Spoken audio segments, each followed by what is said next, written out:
Why was Kate Middleton's fertility tested before marriage? Fans of the royal family have waited years for the Welsh wedding, accusing William of indecision. As it turns out, the palace medics depended on as much as the prince. Kate, 41, has spent a long decade waiting for the marriage proposal as she endured jokes about being a waiting bride, meeting members of the royal family, and dreaming of getting married. But the test of time wasn't the only one Middleton had to pass to become the wife of the future King of England. April 29, 2011, with the usual scope of the royal family, held a wedding of Catherine and William, which experts still call the largest and brightest in the last century in the history of the British monarchy. A dress by a British designer, a photo shoot at the palace, a sprig of myrtle in the bouquet, all these wedding routines were followed. The princess also managed to avoid another tradition. Writer-biographer Tom Quinn, in his book Gilded Youth, An Intimate History of Growing Up in the Royal Family, claims that the bride had to be examined by a doctor before her marriage could be approved. But it was not Middleton's health in general that interested the doctor,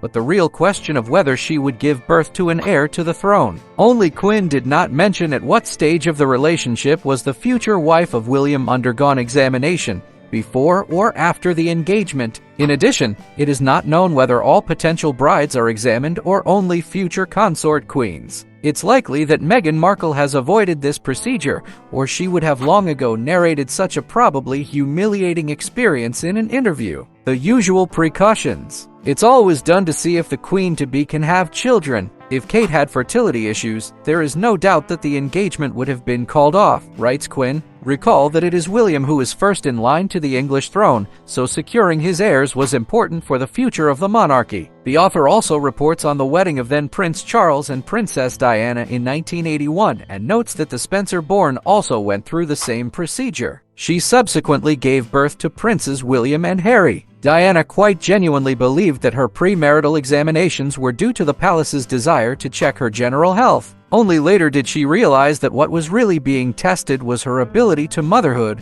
The writer reveals the details. He also quotes Diana as saying that she had agreed to all this out of her inexperience. As the biographer notes, Catherine was keenly aware of what the doctors were examining her for, but she did not resist the tradition. She's not a rebel and never has been, is Tom's explanation for the humility of the future queen consort. Besides, she had waited too long for a decisive step from William and was not about to give up her own happiness because of her unwillingness to follow tradition. Apparently, the princess passed the doctor's check and announced the pregnancy soon after the wedding. The couple are now raising 3 children, 9-year-old George, 7-year-old Charlotte, and 4-year-old Louis. Thank you very much for your attention. Appreciate the video with likes and comments.